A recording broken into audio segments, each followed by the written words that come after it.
जय श्री कृष्ण चैतन्य प्रभु नित्यानंद श्री अद्वैत गदाधर श्रीवासदि गौर भक्त वृंदा। हरे कृष्ण कृष्ण कृष्ण हरे हरे, हरे राम राम राम हरे हरे। ओम नमो भगवते वासुदेवाय, ओम नमो भगवते वासुदेवाय, ओम नमो भगवते वासुदेवाय। श्रीमद् भागवत गीता की जय, गौर निताय की जय, श्री श्री राधा श्याम सुंदर की जय। Visit the body free as soul. Hari Hari बोल, हरि हरि बोल। शरीर शरीर व्यस्त, आत्मा शरीर मस्त, हरि नाम जपते हुए transform the world by transforming yourself. जय श्री कृष्णा। न शस्त्र पर, न शास्त्र पर, न धन पर, न किसी युक्ति पर, मेरा जीवन तो आश्रित है प्रभु केवल केवल आपकी कृपा शक्ति पर। गोलोक एक्सप्रेस में आइए, दुख दर्द भूल जाइए, एबीसीडी की भक्ति में लीन होके नित्य आनंद पाइए। हरि हरि बोल एवरीवन। जय श्री राम, जय श्री राधे कृष्णा। वर्तनी एकादशी की जय। तो बहुत शुभ दिन है आज, जैसा आप जानते हैं। एकादशी का दिन बेस्ट दिन होता है हमारे लिए भक्ति में और आगे बढ़ने के लिए। वर्तनी एकादशी की कथा हमें बाद में तिथि सुनाएंगे। तो आज कौन सा दिन है? फीस्टिंग ऑफ द सोल है ना, याद रखना है। फास्ट नहीं कहना उसको कहना फीस्ट करनी है हमने। आत्मा की फीस्ट है आज हमारी। और शरीर को चलाने के लिए अपनी प्रैक्टिकल और अपनी हेल्थ सिचुएशन को समझते हुए आपको ऑलरेडी ऑप्शंस पता है। डिफरेंट पब्लिक ग्रुप्स टेलीग्राम के, व्हाट्सएप पे हर बार इंफॉर्मेशन आती है, तो आप अपनी सिचुएशन के हिसाब से एक चॉइस ले सकते हो। यही तो कोशिश किया कीजिए। निर्जल मुश्किल होता है मैक्सिमम लोगों के लिए, लेकिन फलाहार पे रहने की कोशिश किया करें और मैक्सिमम टाइम अपना डिवोशन में एंगेज करने की कोशिश करें। आज वर्तनी एकादशी के दिन चैप्टर 8 भगवत प्राप्ति, यही तो है अल्टीमेट लक्ष्य। एकादशी भी हम रख रहे हैं, इतनी साधना कर रहे हैं, अल्टीमेटली क्या चाहते हैं हम? भगवान की प्राप्ति। तो भगवान की प्राप्ति को का ही चैप्टर आज वर्तनी एकादशी पे हमें भगवान समझाएंगे। हरी हरी बोल। चलिए, जो डिवोटीज रीडिंग कर रहे हैं हम, विजय जी और सुमन वशिष्ठ जी। सुमन जी स्टार्ट कर सकते हैं आप। हरी हरी बोल। हरि हरि बोल। अध्याय 8 भगवत प्राप्ति श्लोक संख्या 3। भगवान ने कहा, अविनाशी और दिव्य जीव ब्रह्म कहलाता है और उसका नित्य स्वभाव अध्यात्म या आत्म कहलाता है। जीवों के भौतिक शरीर से संबंधित गतिविधि कर्म या सकाम कर्म कहलाती है। हरि हरि बोल। Hari Hari Bol. Chapter 8, Attaining the Supreme. Text 3. The Supreme Personality of Godhead said, the indestructible, transcendental living entity is called Brahman, and his eternal nature is called Adhyatam, the Self. Action pertaining to the development of the material bodies of the living entities is called karma or fruitive activities. Hari Hari Bol.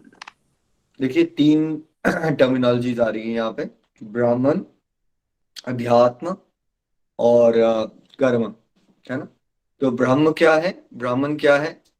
देखिए, आत्मा को ही ब्रह्म कहते हैं। जो परमात्मा है, भगवान जी हैं, उनको पर ब्रह्म कहते हैं, बिकॉज हम उनका अंश हैं।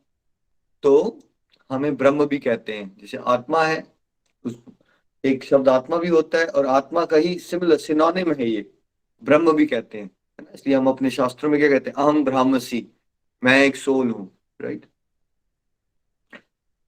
हर एक ब्रह्म का, हर एक आत्मा का एक यूनिक नेचर होता है ना? हर एक आत्मा का एक यूनिक नेचर होता है। उस नेचर को क्या कहते हैं? उस यूनिक नेचर को, स्वभाव को, उसको अध्यात्म कहते हैं, है ना। अब वहीं से अध्यात्म शब्द से ही क्या आया? आध्यात्मिक विद्या, आध्यात्मिक ज्ञान कहते हैं ना। देखो, हनुमान जी भी भगवान के शुद्ध भक्त हैं, यशोदा मैया भी भगवान जी के शुद्ध भक्त हैं, सुदामा जी भी भगवान के शुद्ध भक्त हैं, सारे ही शुद्ध भक्त हैं। बट क्या इनकी भक्ति करने के तरीके सेम है या डिफरेंट है? क्या लगता है आप सबको? सेम है या डिफरेंट है? सबका डिफरेंट है। क्यों? क्योंकि आत्मा लेवल पे तो सब सेम है, ब्रह्म है, लेकिन अध्यात्म में अंतर है ना। अध्यात्म में क्या है, हनुमान जी जो है अपने आप को भगवान का दास मानते हैं, उनका स्वभाव ऐसा है कि वो दास भाव में भगवान की भक्ति करना चाहते हैं, वो दास्य भाव की भक्ति के आचार्य हैं, टॉप लेवल के दास भक्ति कर रहे हैं वो। ठीक है। सुदामा जी के दिल में जो है वो साख्य भाव है, तो उनका अध्यात्म जो है वो अलग हुआ, क्योंकि वो भगवान को मित्र के रूप में प्रेम करते हैं। आप सब ने लाइफ में अलग अलग इमोशंस तो एक्सपीरियंस किए ही हैं। देखो, एक फ्रेंडशिप का भाव अलग होता है, एक लवर के साथ भाव अलग होता है, अपनी मदर को आप अलग तरह से फीलिंग्स दे होती हैं, आपकी फादर के साथ अलग होता है, तो फीलिंग्स होती है ये, है ना। तो अब यशोदा मैया का भाव बिल्कुल अलग है, because वो अपने कृष्णा को अपना बेटा मानती है, उनको डांट भी लगाती है, वो वात्सल्य भाव से कर रही है, तो वो उनका अध्यात्म, अब तीनों का अध्यात्म अलग है। इसलिए जैसे हम सब इकट्ठे हैं गोलोक एक्सप्रेस में, राइट, सब सत्संग कर रहे हैं, लेकिन सबके ईश्वर की तरफ बढ़ने के ना भाव अलग अलग उमड़ेंगे, सेम नहीं आएगा सबको। कई बार नव साधक कंफ्यूज भी हो जाते हैं, जब वो किसी एक को देखते हैं, उसको लगता है यार मेरे को कैसे भाव क्यों नहीं आते, क्योंकि जरूरी नहीं है आपको वैसे ही भाव आए जैसे कि दूसरे पर्सन को आ रहे हैं, बिकॉज आपका अध्यात्म अलग है। तो आत्मा में भी आपकी, हम सब आत्माएं तो हैं, ये तो हमारे में सेम है, बट फिर हर एक आत्मा का नेचर अलग होता है ना। उस नेचर को क्या कहते हैं, अध्यात्म कहते हैं, और उस अध्यात्म के बेस पे आपके भाव उमड़ेंगे भगवान की तरफ। किसी के एक तरह के होंगे भाव, किसी के दूसरी तरह के होंगे भाव, है ना। तो तीसरा शब्द आया यहाँ कर्म, है ना? जैसे ही नॉर्मली कर्म यूज किया जाता है, तो कर्म जो है वो सकाम बोला जाता है, निष्काम। जैसे अगर अकेले कर्म शब्द यूज आए, खाली कर्म बोला जाए ना, तो हमेशा ये मानना है कि वो सकाम की ही बात हो रही है, निष्काम की बात नहीं होती है। ठीक है। कर्म का मतलब ये होता है कि आप आ रहे हो और फल की इच्छाएं कर रहे हो। कर्म वो चीज है जिसकी वजह से आप बार बार जन्म मृत्यु के चक्कर में आते हो और आपको बार बार शरीर मिलते हैं। इसलिए हमने चैप्टर 4 में क्या समझा था, दिव्य पुरुष कर्मों को क्या बना लेते हैं, वो कर्मों को भक्ति युक्त करके, निष्काम करके अकर्म बना लेते हैं। Right? तो जनरली क्या होता है, आपने Newton third law of motion से क्या सीखा था, every action has an equal and opposite reaction. ये वही यूनिवर्सल लेवल पे ले जाओगे तो वो लॉ ऑफ कर्मा की थ्योरी बन गई कि जो तुम करोगे उसके हिसाब से तुम भोगोगे। अच्छा करोगे तो पुण्य हो जाएगा, पुण्य का फल लेने, सुख लेने आना पड़ेगा, सुख भोगोगे। बुरा करोगे तो पाप हो जाएगा, और पाप का रिजल्टेंट दुख होता है, तो दुख लेने के लिए दोबारा आना पड़ेगा, है ना। तो जीवात्मा इस शरीर में कैद है, अज्ञानवश वो कुछ ना कुछ करता जा रहा है, कभी वो पाप कर देता है और कभी वो पुण्य कर देता है, और इस चक्कर में क्या करता है वो, अभी हम खड़े खड़े अपने अगले शरीर शरीर रेडी करते जा रहे हैं, बिकॉज जो हमारा कार्मिक अकाउंट होगा उसके बेस में या तो हमें हायर लेवल के शरीर मिल जाएंगे, बेटर योनियां मिल जाएंगी, देवताओं के पास पहुंच जाओगे, या फिर मनुष्य योनि में भी बेटर और मनुष्य बन जाओगे, या उल्टे सीधे काम किए ज्यादा, पापों की गठरी बढ़ गई तो नरक लोक भी जा सकते हैं, ऐसे नीचे के लोग भी हैं। और ये भी हो सकता है कि ये योनि, मनुष्य योनि छिन गई और हम लोग क्या है वो दूसरी स्पीशीज में ही पहुंच गए, कहीं पता चला फिर से हम प्लांट बन गए, या फिर से हमें एनिमल बॉडी में डाल दिया गया। तो ये कर्म जो है वो हमारे बंधन का कारण है, क्योंकि अब लेमैन जी इस बात सुनता है तो उसको लगता है इसका मतलब है कर्म करना छोड़ दूं, है ना। लेकिन अगर आप अभी तक भगवत गीता को आपने ठीक से समझा है, तो कर्म को भगवान की भक्ति भाव से जोड़ के निष्काम तरह से करना सिखाया जा रहा है, ताकि आप वैसे तो कर रहे हो, लेकिन भगवत गीता क्या सिखाती है आपको, Newton third law of motion से ऊपर ले जाती है भगवत गीता आपको। When you start performing actions for the pleasure of Sri Krishna, then your actions will not have any reaction. Right? ये है भगवत गीता की थ्योरी कि आपको कर्मों को अकर्म बना लेना है, ताकि आप दोबारा दोबारा शरीर धारण ना करो। ठीक है। तो 3 शब्द आए, ब्रह्म, आत्मा, अध्यात्म, हर एक आत्मा का एक स्वभाव, और कर्म जिसकी वजह से हम दोबारा दोबारा दोबारा दोबारा यहाँ आते जा रहे हैं। जब हम मनगढ़ंत तरीके से काम करते रहेंगे, चाहे अच्छे करो या बुरे करो, दोनों ही केस में आपको शरीर लेना ही पड़ता है। ठीक है, उसको भोगने के लिए, सुख या दुख भोगने के लिए, है ना। और जब हम भक्ति युक्त कर्म भगवत गीता के इंस्ट्रक्शंस के हिसाब से निष्काम होके करेंगे, भगवान की प्रसन्नता के लिए करेंगे, तब वो कर्म हमारे अकर्म बन जाते हैं, दिव्य हो जाते हैं। तब जाके अल्टीमेटली इंसान जो है, आत्मा जो है, वो एलिजिबल होती है अपने अध्यात्म के अनुसार, फिर उसको भगवत धाम की प्राप्ति होती है। और वहां अपने अध्यात्म के अनुसार, अपने स्वभाव के हिसाब उसको सेवाएं मिलती हैं, है ना। किसी को हो सकता है भगवान के फ्रेंडशिप के लिए सेवा मिले, किसी को हो सकता है भगवान के दास वाली सेवा मिले, है ना। डिपेंड आपका स्वभाव कैसा है। जब आप डिवोशन में आगे चलते जाओगे, भगवत कृपा से, गुरु कृपा से आप समझ भी पाओगे। Text number 4 please. श्लोक संख्या 4। हे देहधारियों में श्रेष्ठ, निरंतर परिवर्तनशील यह भौतिक प्रकृति अधिभूत भौतिक अभिव्यक्ति कहलाती है। भगवान का विराट रूप, जिसमें सूर्य तथा चंद्र जैसे समस्त देवता सम्मिलित हैं, अधिदेव कहलाता है। तथा प्रत्येक देहधारी के हृदय में परमात्मा स्वरूप स्थित में परमेश्वर अधियज्ञ, यज्ञ का स्वामी कहलाता है। हरि हरि बोल। हरि हरि बोल। Text 4. O best of the embodied beings, the physical nature, which is constantly changing, is called Adibhut, the material manifestation. The universal form of the Lord, which includes all the demigods, like those of the sun and moon, is called Adhidev. And I, the Supreme Lord, represented as the super soul in the heart of every embodied being, am called Adhiyagya, the Lord of sacrifice. Hari Hari Bol, Hari Hari Bol. Hari Hari बोल जी। और best of the embodied beings, है ना। अर्जुन को क्या कहा भगवान ने? जो सबसे श्रेष्ठ है इसमें, जिन्होंने शरीर धारण कर लिया है। तो उससे हमें क्या मैसेज दे रहे हैं? देखिए, जब आप भगवत ज्ञान लेने वाली स्टेज पे आ गए हो, जब भगवान आपको ज्ञान दे रहे हैं, तो आपको भगवान किस श्रेणी में मानते हैं? कल भी हमने समझाया था। कौन सी कैटेगरी में हो अभी आप? ह्यूमन लाइफ की वर्स्ट कैटेगरी में हो या बेस्ट स्टेज पे आ गए हो आप? जिसको भगवत ज्ञान मिल रहा है वो द बेस्ट स्टेज पे आ चुका है अपनी ह्यूमन लाइफ की, कि उसको भगवत ज्ञान मिल रहा है, राइट। और वो भगवत ज्ञान सुनने के लिए तत्पर है।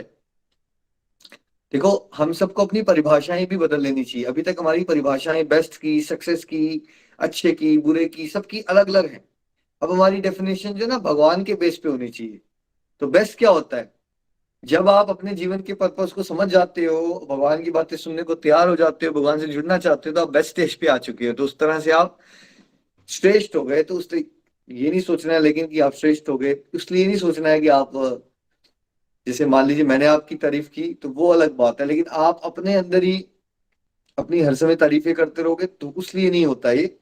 क्योंकि वैदिक सिस्टम में जब भी एक दूसरे से कोई बात करता है तो एक दूसरे की कोई अच्छी क्वालिटी को हाईलाइट करके, जैसे गोलोकेश में हम कहते हैं ना, appreciation leads to positivity chain reaction. तो ये वैदिक सिस्टम है। आप कभी भी भागवतम सुनोगे, भगवत गीता भी सुन रहे हो, तो जब अर्जुन कहेगा तो भगवान का कोई नाम लेके उसका अलग, हर एक नाम में एक अलग क्वालिटी को हाईलाइट किया गया भगवान की। या फिर भगवान भी जब अर्जुन के बारे में बात करते हैं, कभी कहेंगे धनंजय तो विनर ऑफ वेल्थ हो, कभी कहेंगे तुम बेस्ट हो।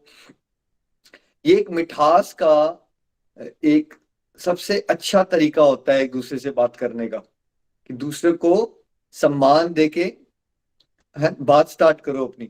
जब हम दूसरे को रिस्पेक्टफुली बात करते हैं तो क्या दूसरे की रिसेप्शन बेटर हो जाती है या नहीं होती है?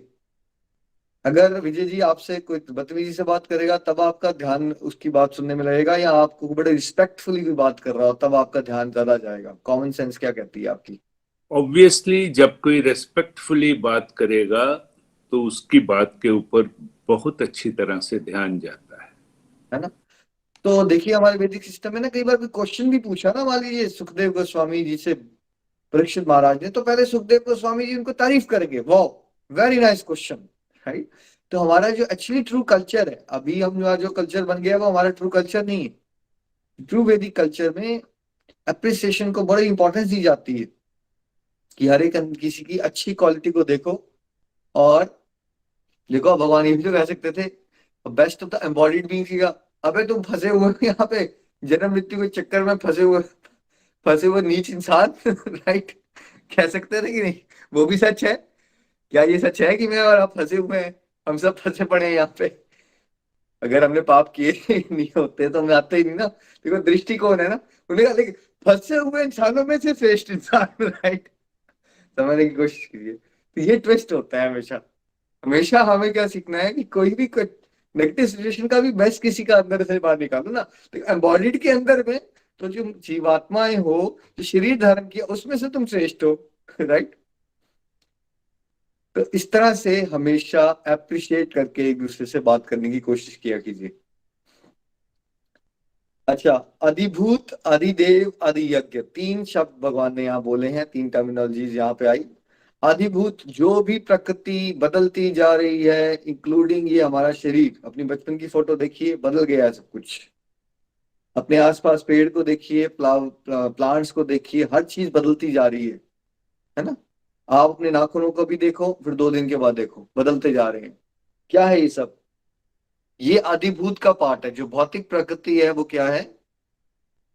भौतिक प्रकृति क्या है? वो अधिभूत है ना? और अधिदेव क्या है?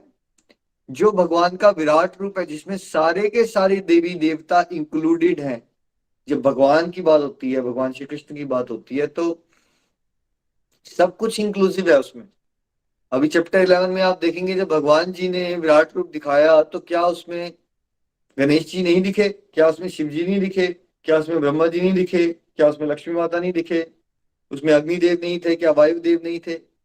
सारे के सारे देवी देवता डिफरेंट डिपार्टमेंट के हेड होते हैं, वो सब आदि देव जब आप कह देते हो, भगवान का विराट रूप, उसमें सब कुछ इंक्लूडेड है, सारे के सारे देवता। ठीक है। और हमने ये भी कहा और सुना है कि भाई भगवान हमारे अंदर भी है। तो वो जो हमारे अंदर है भगवान परमात्मा रूप में, उनको क्या कहते हैं? आदि यज्ञ। उनकी प्रसन्नता के लिए कार्य करना है हमें। जो हमारे को ये डिवाइन एक्सपीरियंसेस होते हैं ना, हम कुछ बात कर रहे थे, कल ही एक डिवोटी का डिवाइन एक्सपीरियंस सुन रहा था मैं, भोपाल से, यामिनी जी का। तो कह रहे थे, मैंने बस किसी का देखा जलंधर वालों का सत्संग, तो मेरे भी दिल में डिजायर आ गई, काश मैं भी किसी गोलोकियन से मिलती। और कैसे वहां उनको मैसेज आ जाता है, और वो मैसेज रजनी जी का है कोटा से, और रजनी जी कोटा से भोपाल आए हुए हैं, वो उनका पॉडकास्ट सुन लेते हैं। और जो पॉडकास्ट सुन लेते हैं तो उनके दिल में डिजायर आ जाती है उसी समय पे कि मैं क्यों ना यामिनी जी से मिल लूं। और फिर यामिनी जी एक और डिवोटी से पता करते हैं, तो एक और डिवोटी गोलोक एक्सप्रेस से जुड़ा हुआ उनका पड़ोसी निकलता है भोपाल में। और अल्टीमेटली कल वो तीनों लोग मिल लेते हैं राइट। ये कौन कर रहा है आपके लिए ऑर्गेनाइज? यही तो है आदि यज्ञ। वो आपके अंदर है परमात्मा रूप में। कैसे हो रहा है देखिए, कितना जबरदस्त डिवाइन अरेंजमेंट है। आपके अंदर डिजायर आई, उधर एक और भक्त के अंदर डिजायर आई कोटा में, आपके अंदर भोपाल में डिजायर आई। सब कुछ कैसे ऑर्गेनाइज होना शुरू हो जाता है। तो आपका जब भाव ईश्वर के साथ जुड़ते हैं ना, तो फिर क्या आपके कर्म जो है ऐसे हैं जो भगवान को बड़ा पसंद करते हैं। उस समय पे आपकी आवाज जो है वो भगवान बड़ी जल्दी पकड़ते हैं, उसको उसको बहुत जल्दी सुनते हैं। खासकर जब आपकी डिजायर जो है वो डिवोशनल हो जाती है, तो फटाफट आपको बड़े जबरदस्त रिजल्ट मिलना शुरू हो जाते हैं। क्योंकि आप क्या कहते हैं हमारे फादर, हाँ बेटा तुम अच्छे ट्रैक में चल रहे हो, तो मैं ग्रीन सिग्नल दे देता हूँ तुम्हें, ताकि तुम कंफ्यूज ना हो जाओ। तुम पहले बहुत देर से मटेरियल डिजायर मांग रहे थे, मैंने रोका हुआ, होल्ड पे रखा हुआ था, कि मुझे पता था ये डिजायर मैं तुम्हारी पूरी करवा दूंगा, तुम बड़े फंसने वाले हो बात में, तुम्हें अभी समझ नहीं आ रहा है लेकिन डिवोशनल डिजायर है, तो आदि यज्ञ के रूप में भगवान हमारी डिजायर्स को पूरा करते हैं। तो आदिभूत पूरी प्रकृति, आदिदेव भगवान का विराट रूप जिसमें सारे देवी देवता हैं, और आदि यज्ञ जो भगवान परमात्मा रूप में हम सबके अंदर विराजमान है। Next please. हरि बोल। श्लोक संख्या 5। और जीवन के अंत में जो केवल मेरा स्मरण करते हुए शरीर का त्याग करता है, वह तुरंत मेरे स्वभाव को प्राप्त करता है। इसमें रंच मात्र भी संदेह नहीं है। हरि हरि बोल। Hari Hari Bol, text 5. And whoever at the end of his life quits his body Remembering me alone at once attains my nature. Of this there is no doubt. Hari Hari Bol.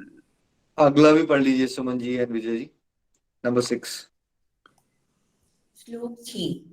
हे कुंती पुत्र, शरीर त्यागते समय मनुष्य जिस जिस भाव का स्मरण करता है वह उस भाव को निश्चित रूप से प्राप्त होता है। हरि हरि बोल। Hari Hari Bol. Text 6. Whatever state of being one remembers when he quits his body, O son of Kunti, the state he will attain without fail. Hari Hari Bol. देखिए कितना क्रिस्टल क्लियर क्लैरिटी से भगवान बता रहे हैं कि आप end moment में जो भी सोचोगे उसके ही अकॉर्डिंगली आपकी डेस्टिनी डिसाइड होने वाली है। अब एंड मोमेंट आपको और मुझे बिल्कुल पता नहीं है, क्योंकि वो टोटल सरप्राइज टेस्ट है। आप रोज सुनते हो कोई रात को सोया, साइलेंट हार्ट अटैक हुआ, बंदा खत्म हो चुका है। तो क्या हमें कभी पता चल सकता है कि हमारा लास्ट मोमेंट आने वाला है, अभी 15 मिनट के बाद है या 15 साल के बाद है? We don't know. Surprise test है वो। अच्छा स्टूडेंट कौन सा होता है? सरप्राइज टेस्ट से किसको फर्क नहीं पड़ता? जो स्टूडेंट रोज रेगुलरली पढ़ाई करता है ना, उसको फर्क नहीं पड़ता। टीचर ने आगे अनाउंसमेंट कर दिया ना आज सरप्राइज टेस्ट है, तो कहता है कोई बात नहीं। फर्क उसको पड़ता है जिसने तैयारी नहीं की होती है। उसको पता चल जाए मेरा सरप्राइज टेस्ट है अभी 15 मिनट के बाद, बस उसके हाथ पांव फूल जाएंगे, सूज जाएंगे, है ना। तो मृत्यु से भी भय किसको लगता है?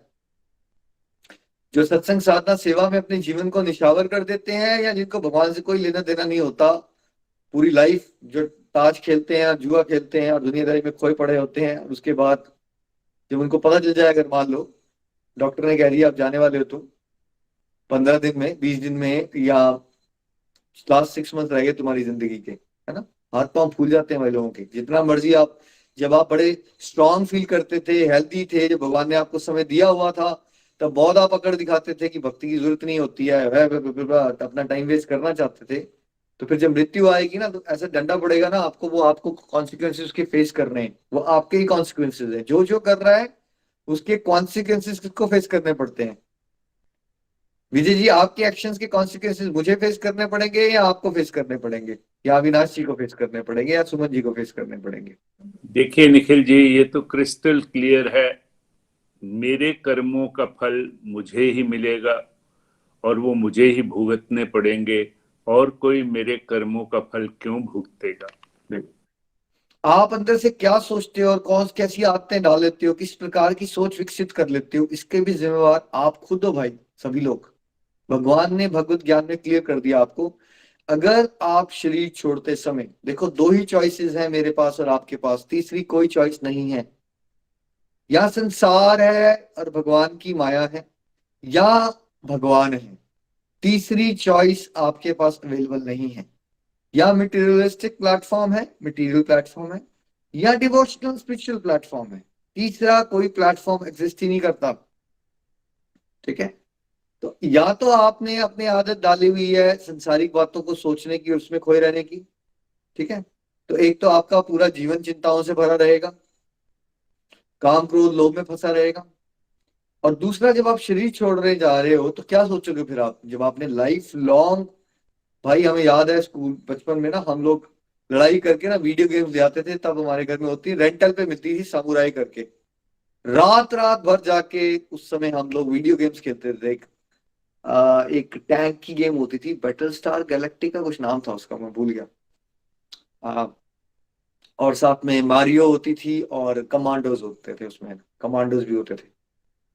सो हम खेलते रहते थे और लड़ते भी थे एक दूसरे के साथ। एक गेम का नहीं, मेरी है, मेरी टर्न है, मेरी टर्न, राइट। आपने भी शायद बचपन में किया होगा।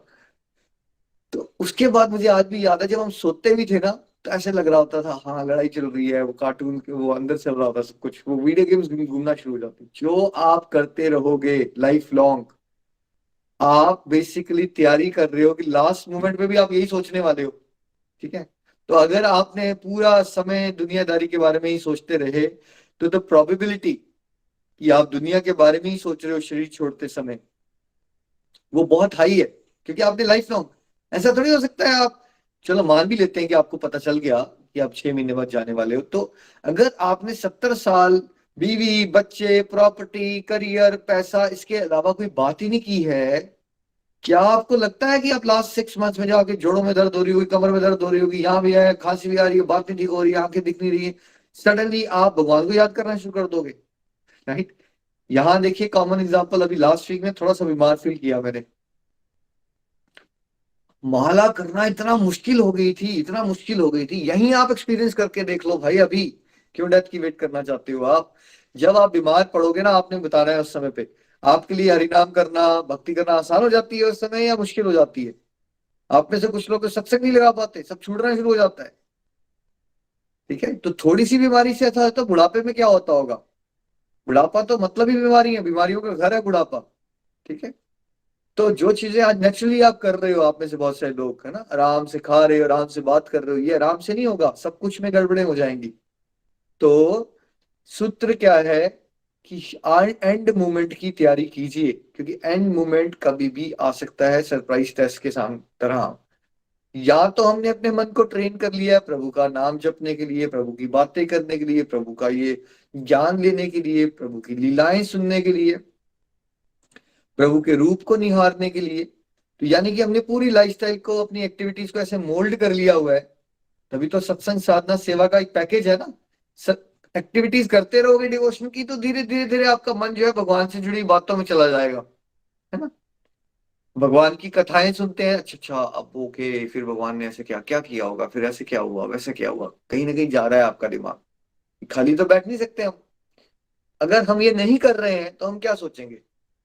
अगर हम भगवान का नाम नहीं लेते, जब आप भगवान का नाम नहीं लेते थे तो हम क्या सोचते थे बैठ के? सब लोग सोच तो रहे हैं, इसने मुझे ऐसा क्यों कहा, या फिर अच्छा 2 प्रॉपर्टी बन गई है, आपको डर लगेगा यार आजकल महंगाई बड़ी बढ़ गई है, जब तक 2 प्रॉपर्टी, एक मेरे बेटे के लिए प्रॉपर्टी छोड़ूंगा, एक मेरी बेटी के लिए प्रॉपर्टी छोड़ूंगा, कम से कम मेरी अपनी रिटायरमेंट के लिए भी तो कुछ होना चाहिए ना। फिर आपको 55 साल की उम्र में डर लगना शुरू हो जाएगा कि आपके पास 2 ही प्रॉपर्टी है, आप इससे क्या कर सकते हो। कहीं अगर आज ज्यादा बीमार पड़ लिए, आपने फ्रेंड से सुना वहां 15 लाख का खर्चा हो जाता है हॉस्पिटल में, आप और डर गए। फिर आपने क्या किया, आप और इन्वेस्टमेंट के चक्कर में पागल हो गए, मैं और इन्वेस्टमेंट कर लेता हूँ, क्या पता जब मैं बीमार हो गया तो और मुझे प्रॉपर्टी की जरूरत पड़ सकती है। राइट। यही बातें सोच रहे हो आप संसार में। उसने मुझे ऐसा क्यों कहा, मैं और बढ़ा लूं, या मेरे पास में मेरे पिताजी ने मेरे साथ अच्छा नहीं किया था, या मेरे भाई ने मेरे साथ बदतमीजी कर दी थी, डर, ये सब चलता रहता है हमारे अंदर और कुछ नहीं है, यही है संसार। ठीक है, तो अब आपने चॉइस लेनी। अगर हमने भगवान को स्मरण करते हुए शरीर छोड़ा तो हमारा जीवन सफल हो गया, हम भगवान के धाम पहुंच गए। ठीक है, और भगवान के धाम पहुंचना मतलब अब जन्म मृत्यु बुढ़ापा बीमारी ये सब खत्म, आपने दिव्य आनंद को प्राप्त कर लिया।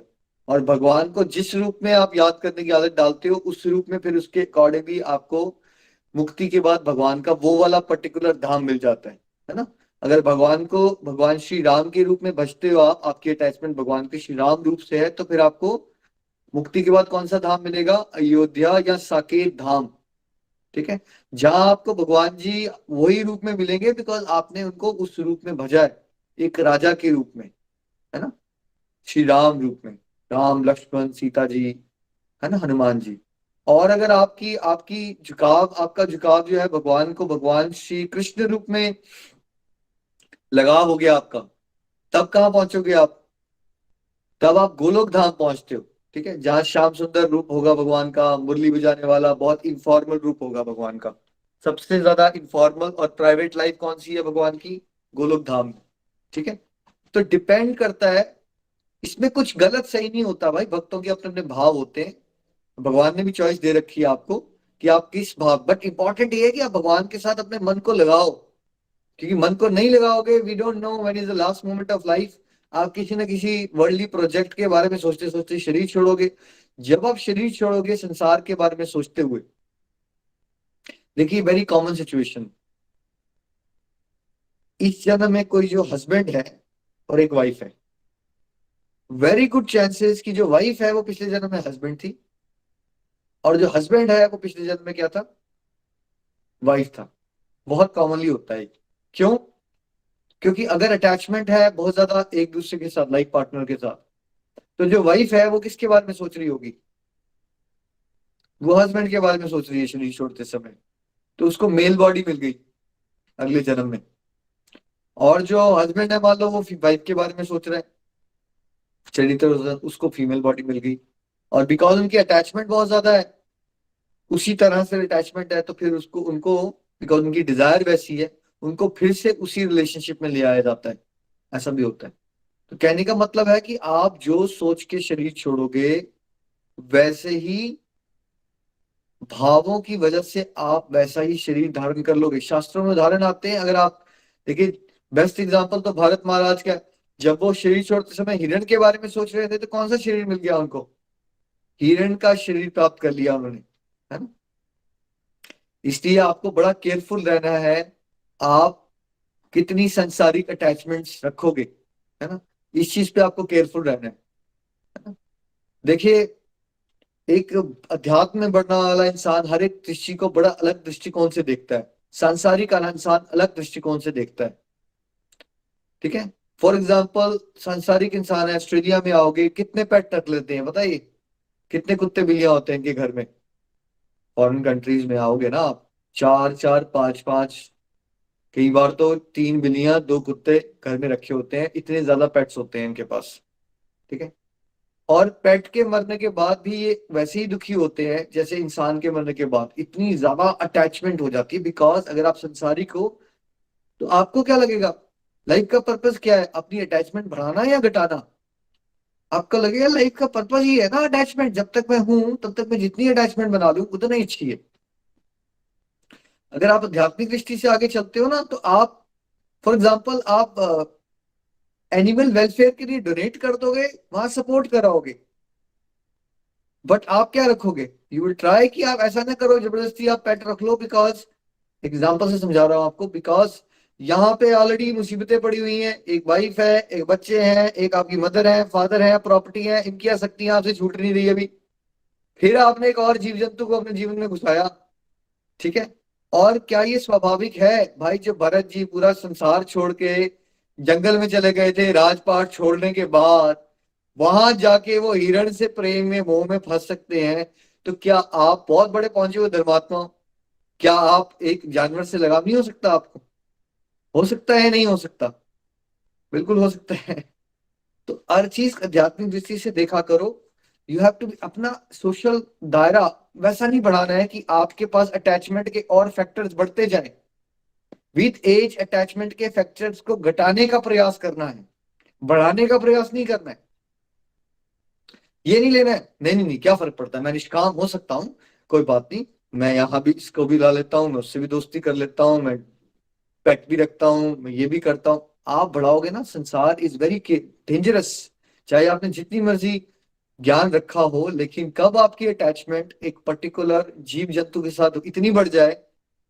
देखो, एक प्रेम होता है कि आप सबको भगवान के बच्चों के रूप में देखते हो, सबकी हेल्प करना चाहते हो, दैट इज डिफरेंट। अटैचमेंट आपकी भगवान से है। यहाँ पे एक मोह होता है, जब आपकी सोच जो है उस पर्टिकुलर जीव जंतु के साथ इतनी अटैच हो जाती है, चाहे वो वाइफ हो या वो बच्चे हो, चाहे वो आपकी प्रॉपर्टी हो, चाहे वो आपका करियर हो, चाहे आपका पेट हो, कोई भी आपकी अल्टीमेटली आपकी सावधानी हटी और दुर्घटना घटी।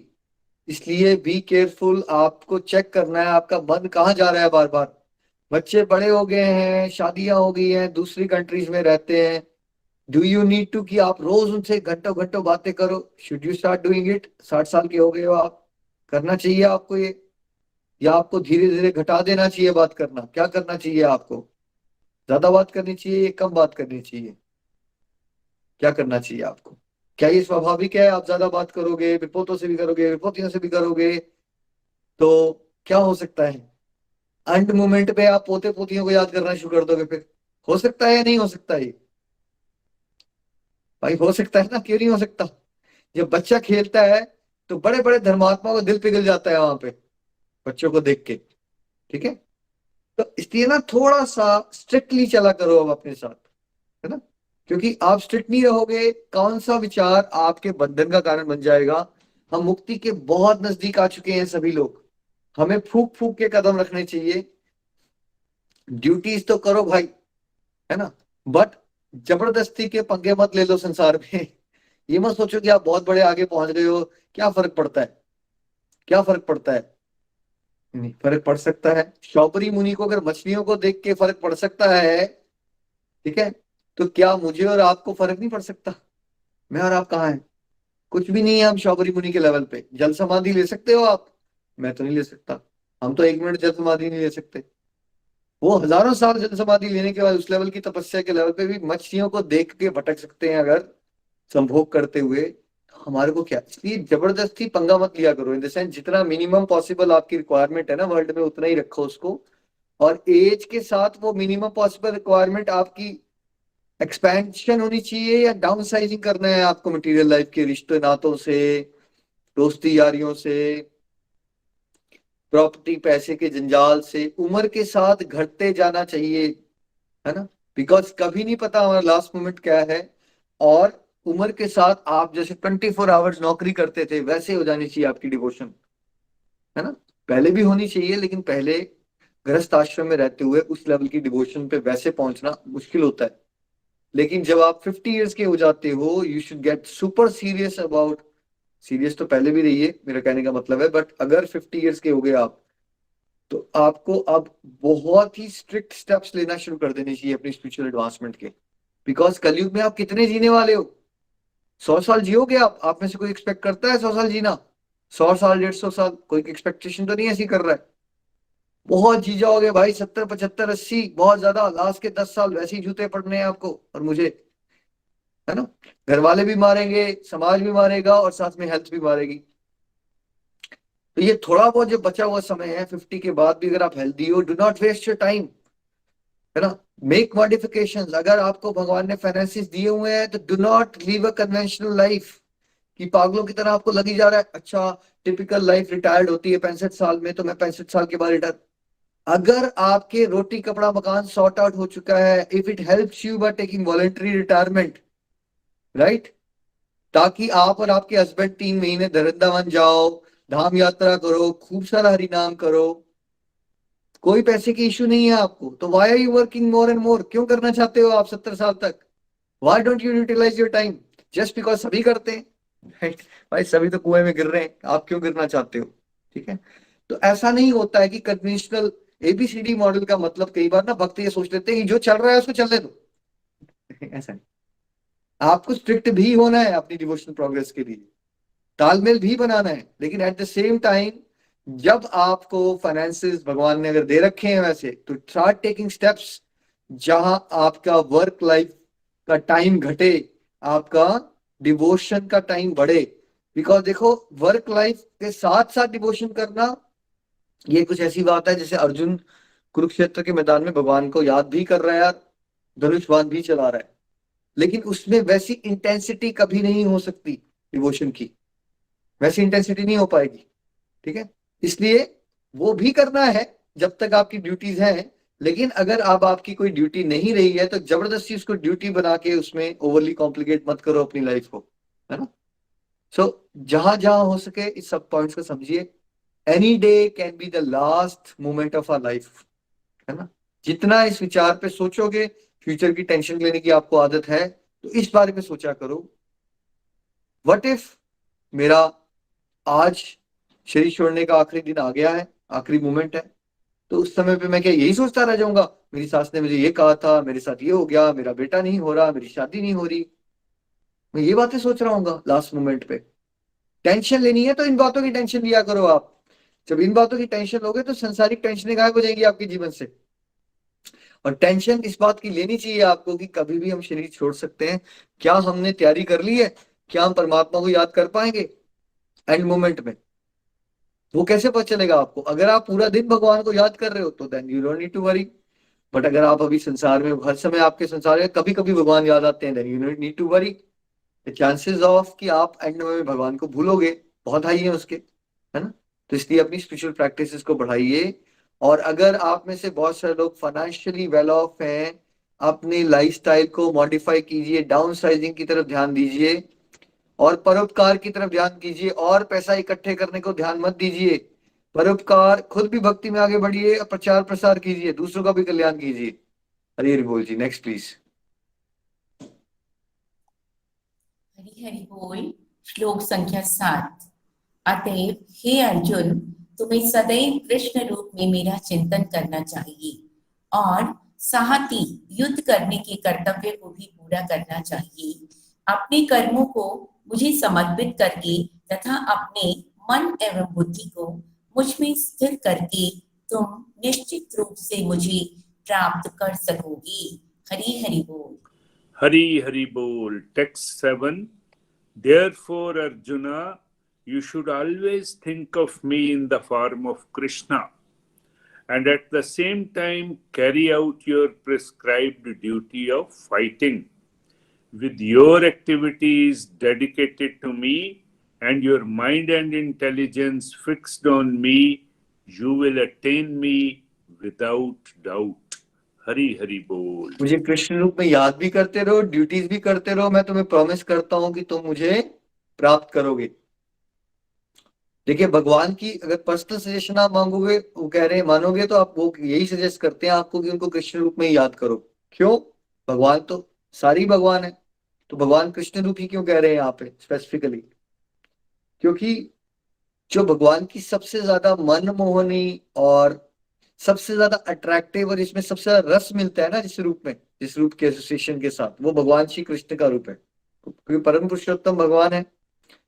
भगवान के अलग अलग रूप होते हैं, अलग अलग रूपों में अलग अलग भाव होता है। फॉर एग्जाम्पल, आप नरसिंह भगवान को देखोगे, अभी नरसिंह चतुर्दशी आने वाली है 2 हफ्ते में, तो नरसिंह भगवान को देख के भाई डर लगना शुरू हो जाएगा आपको, आपके भाव नहीं प्रकट कर पाओगे, आप उनके साथ एक फ्रेंड नहीं बन सकते। ठीक है, भगवान तो सेम है लेकिन भाव अलग है। तो भगवान कृष्ण के पास 4 ऐसी अलग चीजें होती हैं जो किसी भी भगवान की कोई भी किसी भी रूप में नहीं होती, है ना। बांसुरी जो बनाते हैं ना भगवान, जो बांसुरी बजती है तो सारों के हृदय आनंद से भर जाते हैं। तो वो जो बांसुरी का आनंद मिलता है वो भगवान के कृष्ण रूप में मिलता है, और कहीं नहीं मिलता। फिर भगवान की जो बाल लीलाओं का आनंद होता है, भगवान नटखट है ना, बाल लीलाओं का आनंद भगवान के किसी और रूप में नहीं मिलता। माधुर्य रस जो है भगवान के साथ, मतलब भगवान के साथ एक loving relationship as a lover, ये भगवान के किसी और रूप में आप अटेन नहीं कर सकते हो।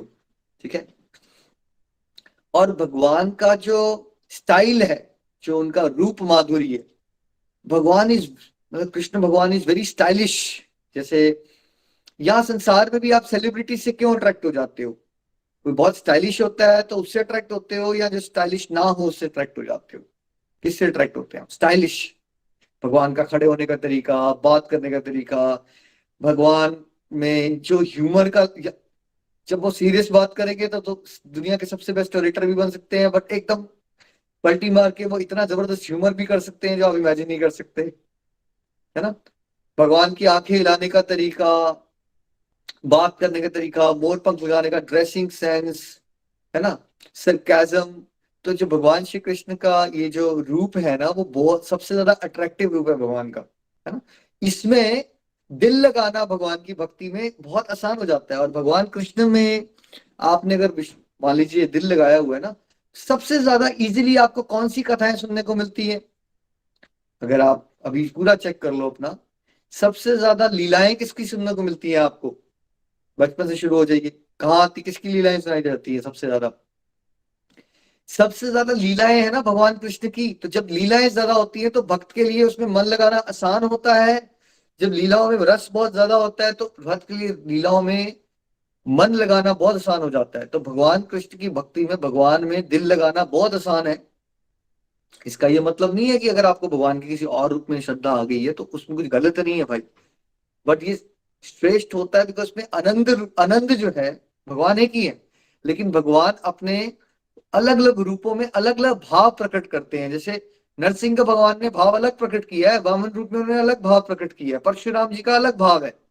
ठीक है, आप किसी भगवान के किसी रूप से अट्रैक्ट हो जाते हो तो अच्छी बात है, उसमें भी गलत नहीं है। लेकिन भगवान के अगर आप डायरेक्टली कृष्ण रूप से जुड़ोगे तो ये सबसे अच्छी बात है कि इसमें आपका दिल लगाना भी सबसे आसान है। और जो गोलोक धाम में आपको आनंद मिलता है, आनंद के भी स्तर होते हैं, मुक्ति के बाद भी आनंद के स्तर होते हैं। तो जो गोलोक धाम में भगवान का सानिध्य मिलता है और उसमें जो आनंद मिलता है, जो एसोसिएशन मिलती है, उससे ऊपर का आनंद कोई नहीं है। इसलिए भगवान कह रहे हैं मेरे साथ ही डायरेक्टली तुम ध्यान करो और साथ साथ में अपनी ड्यूटीज को अच्छे से परफॉर्म करो। लेकिन बस ड्यूटीज का कॉन्सेप्ट, जैसे मैंने आपको समझाया, ड्यूटीज का कॉन्सेप्ट अपने ये नहीं करना है, सोचते रहना है करियर मेरी ड्यूटी है तो मैं 70 साल में भी करियर ही करता जा रहा हूँ। ड्यूटी है सेटल लेवल पे करो ना भाई, उसको विद टाइम। क्या है हमारी सबसे बड़ी ड्यूटी? क्या है?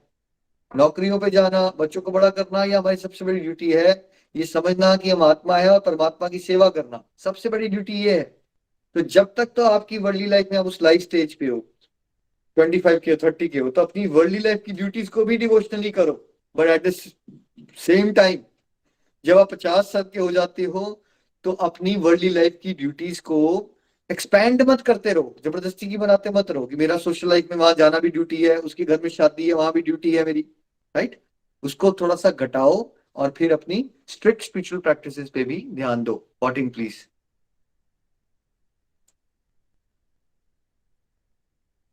हरि बोल। श्लोक 14। हे अर्जुन, जो अनन्य भाव से निरंतर मेरा स्मरण करता है उसके लिए मैं सुलभ हूँ, क्योंकि वह मेरी भक्ति में प्रवृत्त रहता है। हरि हरि बोल। Hari Hari Bol. Text 14. For one who always remembers me without deviation, I am easy to obtain, O son of Pritha, because of his constant engagement in devotional service. Hari Hari Bol. भगवान खुद ही कह रहे कि मुझे पाना उसके लिए बहुत सुलभ हो जाएगा जो नित्य निरंतर मेरी भक्ति करता रहेगा। तो आपको बार बार क्यों बोला जाता है नित्य निरंतर? नित्य निरंतर करोगे फिर भगवान को पाना बड़ा आसान है, क्योंकि अगर आप बार बार कोशिशें करते जा रहे हो तो भगवान की कृपा बढ़ती जाएगी आपके जीवन में और ये रास्ता उत्तम रस मिलना शुरू हो जाता है, रास्ता बहुत आसान लगना शुरू हो जाता है। वेयर मैक्सिमम लोगों को ये रास्ता ये बहुत मुश्किल लगता है, बिकॉज आपने जिस रास्ते पे चलने का अभ्यास ही नहीं किया है, आपको वो चीज मुश्किल ही लगेगी ना। आपने कभी गाड़ी नहीं चलाई, या आप हफ्ते में एक बार प्रैक्टिस करते हो, गाड़ी चलाना सीखना चाहते हो, हफ्ते में एक बार प्रैक्टिस करते हो, फिर डरते हो, फिर 10 दिन नहीं करते हो, तो गाड़ी चलाना भी मुश्किल लगेगी आपको। जब आप दिन में 2-3 घंटे प्रैक्टिस करते हो अच्छे ट्रेनर के साथ, महीने 2 महीने में मस्त सीख जाओगे, फिर साल 2 साल का कॉन्फिडेंट हो जाओगे, फिर मजा भी आना शुरू हो जाएगा। ठीक है, तो इसलिए कांस्टेंट एंगेजमेंट बहुत ज्यादा इंपॉर्टेंट है। कांस्टेंट एंगेजमेंट तक पहुंचना बहुत मुश्किल है। कांस्टेंट एंगेजमेंट हो गई फिर भगवान को पाना बड़ा आसान है, बट कांस्टेंट एंगेजमेंट नहीं कर पाते लोग। इसलिए गोलोक एक्सप्रेस में हम आपको अलग अलग बार बार रिपीट करते हैं कि भाई कुछ भी करो, अपने लाइफस्टाइल को मॉडिफाई करो। आपको सत्संग ऑनलाइन प्रोवाइडेड किए जा रहे हैं, कितनी वैरायटी बताई जा रही है आपको, इसलिए ताकि आप नित्य निरंतर चलते रहो। नित्य निरंतर चलते रहोगे, प्रॉब्लम्स को सोच के भगवान की भक्ति मत छोड़ो, बिकॉज प्रॉब्लम्स तो आती ही रहनी है। आप सोचोगे मैं प्रॉब्लम को डील कर लूं, मैं दूसरी प्रॉब्लम को डील कर लूं, फिर संसार खत्म हो जाएगा, आपका जीवन खत्म हो जाएगा, प्रॉब्लम्स खत्म नहीं होंगी। डिवोशन को टॉप प्रायोरिटी पे रखिए और फिर जो प्रॉब्लम्स आनी है भगवान आपको शक्ति भी देंगे उसको डील करने की। Next please. हरि बोल। श्लोक 15। मुझे प्राप्त करके महापुरुष जो भक्ति योगी हैं कभी भी दुखों से पूर्ण इस अनित्य जगत में नहीं लौटते, क्योंकि उन्हें परम सिद्धि प्राप्त हो चुकी होती है। हरि हरि बोल। Hari Hari Bol. Text 15. After attaining me, the great souls who are yogis in devotion never return to this temporary world which is full of miseries, because they have attained the highest perfection. Hari Hari Bol. देखिए भगवान ने अब आपको एक लालच और दी कि एक बार अगर तुमने मेरा धाम प्राप्त कर दिया फिर तुम दोबारा यहाँ पे इस टेम्पररी वर्ल्ड में, जो क्या है अशाश्वत है, टेम्पररी है और क्या है दुखालय है। जब भगवान ने ही बता दिया आपको कि ये दुखालय है, तो आप इस दुखालय में सुख कहाँ खोजने चले हुए हो भाई? पुस्तकालय में जाओगे, अगर बुक्स मिलेंगी वहां तो हैरान हो जाओगे। भोजनालय में जाओगे, रेस्टोरेंट में वहां खाना मिल रहा है तो हैरान हो जाओगे। औषधालय में, हॉस्पिटल में जाओगे, पेशेंट मिलेंगे तो आपको पेशेंट देखे हैरान हो जाओगे। आप दुखालय में हो, भगवान ने अनाउंस कर दिया यहाँ पे। एक बार आप भगवान के धाम पहुंच जाओगे तो आप दोबारा यहाँ नहीं आओगे। ठीक है, लेकिन अगर आप यहाँ हो अभी, जैसे मैं और आप सब हैं, तो क्या इसमें कोई हैरान होने वाली बात है कि आपके जीवन में दुख आ रहा है? आप सोची जा रहे हो मेरे को दुख आ गया, पता नहीं मेरे साथ ही ऐसा क्यों हो रहा है, जिन भगवान को आप कोस रहे हो, भगवान ने पहले ही अनाउंस कर दिया, बेटा तुम हो ही दुखाले में, ठीक है, तुम दुखाले में, तुम इस बात को एक्सेप्ट ही नहीं करना चाहते, ठीक? तुम दुखाले के अंदर है ना सुख खोजते रह जाते हो, तो यही तो दुखी दुखी होने का कारण है तुम्हारे। जैसे कि अगर आप रेगिस्तान के अंदर जहाँ पानी है ही नहीं, वहां पानी ढूंढने चले हुए हो आप, तो आप फिर निराश होते जा रहे हो, बिकॉज आपको दूर दूर दिखता है पानी, बट वो बाद में पता चलता है वहां पानी था नहीं, फिर आप और आगे चलते हो, है ना, तृष्णा है बट आपको लगी जा रहा है कि पानी है, फिर आप भागी जा रहे हो। ऐसी संसार में आपको लगता है मेरे हस्बैंड से मुझे सुख मिल जाएगा, जब उनकी आदतें बदल जाएंगी तो मैं बड़ी सुखी हो जाऊंगी। हो सकता है उनकी आदतें भी बदल जाए बट आप सुखी ना हो, क्योंकि आपके हस्बैंड में नहीं है सुख, ना आपकी वाइफ में सुख है, ना आपके बच्चों में सुख है। सुख भगवान के चरण कमलों की सेवा में है भाई। जब तक आप इस बात को एक्सेप्ट नहीं करोगे, आप संसार में लोगों से प्रॉपर्टी से सुख खोजते रहोगे, फिर वहां से मिलेगा क्या एट द एंड? दुख मिलेगा, फिर आप लोगों को ब्लेम करोगे। भाई लोगों की गलती नहीं है, ये डिजाइंड ही नहीं है संसार है आपको सुख देने के लिए। दुनिया की सबसे सुंदर लड़की से भी अगर आपकी शादी हो जाती है, दुनिया के सबसे सुंदर घर में भी आप रहना शुरू कर देते हो, दुनिया का सबसे ज्यादा पैसा भी आपके पास आ जाता है, तब भी क्या रहने वाले हो आप? दुखी या सुखी? फिर भी दुखी ही रहने वाले हो आप, राइट? तो आपको ये जो लगता है ना एक बार ये मेरी प्रॉब्लम सॉल्व हो जाए ना, ये उसके बाद मेरी जीवन सेट हो जाएगा, नहीं होगा सेट आपका जीवन यहाँ पे, क्योंकि ये सेट होने के लिए नहीं है। कई बार वर्ड यूज करते हैं, क्या आप सेटल हो गए? भाई ये वर्ड आपको सेटल सेटल नहीं होना है इस जगह पे आपको, यहाँ अनसेटल्ड रहे, अनसेटल्ड वर्ल्ड है ये सेटल होने नहीं देगा आपको। पहले आप कोविड के बारे में बात करते थे, देखिए अब क्या चल रहा है, यूक्रेन रशिया चल रहा है। जब तक ये खत्म होगी ये वाली न्यूज, थोड़ा ध्यान आपका अटक, तब तक कौन सी न्यूज आ गई होगी, तब तक एक नई न्यूज आ जाएगी, राइट? ये दुखाले है, जितना जल्दी इस बात को एक्सेप्ट कर लो, ये दुखाले है यार, इसमें कौन सी घबराने की बात है? आप आए हैं, गड़बड़े की है हमने, ठीक है प्रभु, खा लेते हैं थोड़े से कोड़े, कोई बात नहीं, पर प्रभु ये आशीर्वाद दे दो कि अब हम आपको कभी भूले ना, पूरा जीवन हम आपकी सेवा में न्यौछावर कर दें। ये समझदारी है ना? आप यही मांगते रह जाते हो, मुझे कोड़े ना पड़े, मुझे दुख ना आए, मुझे वो ना आए, फिर क्या होगा? फिर आप सुखों में खो जाओगे, फिर समाज से असक्त हो जाओगे, फिर असक्त हो जाओगे, फिर कोड़े खाने आओगे। आप कोड़ों से बचना चाहते हो ना, तो आप भगवान से सुख क्यों मांग रहे हो? सुख मांगोगे तो फिर आप भगवान को भूलोगे, फिर भगवान को भूलोगे, फिर संसार से अटैच हो जाओगे, फिर संसार से अटैच हो जाओगे, फिर क्या मिलेगा आपको? फिर से दुख मिलेगा। तो अगर आप दुख से बचना चाहते हो तो समझदार इंसान क्या करेगा? वो एक बार ही शरणागत होके क्यों ना ये बात कर ले, एक्सेप्ट कर ले इस बात को कि क्यों ना मैं इस जन्म को अब सीरियस ले लूं, मैं भगवान की भक्ति में इतना खो जाऊंगा, मैं परोपकार करने में, ईश्वर की सेवा करने में इतना खो जाऊंगा कि भगवान अल्टीमेटली अपनी शरण में मुझे ले ही लेंगे, है ना? तो इसलिए दुखों से मत घबराइए, दुखों को सहायक बना लीजिए अपनी ईश्वरीय भक्ति को बढ़ाने के लिए। हरी हरी बोल जी। Next please. हरि हरि बोल। श्लोक 22। भगवान जो सबसे महान है, अनन्य भक्ति द्वारा ही प्राप्त की जा सकते हैं। यद्यपि वे अपने धाम में विराजमान हैं, तो भी वे सर्वव्यापी हैं और उनमें सब कुछ स्थित है। हरि हरि बोल। Hari Hari Bol, text 22. The Supreme Personality of Godhead, who is greater than all, is attainable by unalloyed devotion. Although he is present in his abode, he is all-pervading, and everything is situated within him. Hari Hari Bol. भगवान greatest हैं, वैसे तो अपने धाम में रहते हैं, लेकिन इनको हम कैसे प्राप्त कर सकते हैं? अनन्य भक्ति से। देखो अलग अलग शब्द आते हैं, अनन्य, कोई और नहीं। ऐसा नहीं होना चाहिए थोड़ा सा बीवी की भक्ति, थोड़ा सा बच्चों की भक्ति, थोड़ी सी भगवान की भक्ति, ठीक है? भगवान ही भगवान रहने चाहिए आपके अंदर, बाकी सब ड्यूटीज हैं, है ना?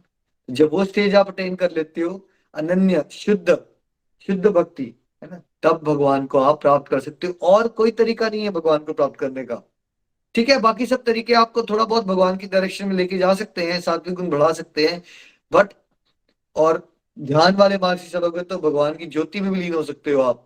लेकिन भक्त के लिए, जो भगवान के दर्शन करना चाहता है, भगवान से बातें करना चाहता है, भगवान का सानिध्य प्राप्त करना चाहता है, भक्ति योग के अलावा कोई भी और मार्ग नहीं है।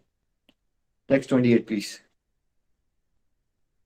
हरि हरि बोल। श्लोक 28। जो व्यक्ति भक्ति मार्ग स्वीकार करता है वह वेदाध्ययन, तपस्या, दान, दार्शनिक तथा सकाम कर्म करने से प्राप्त होने वाले फलों से वंचित नहीं होता।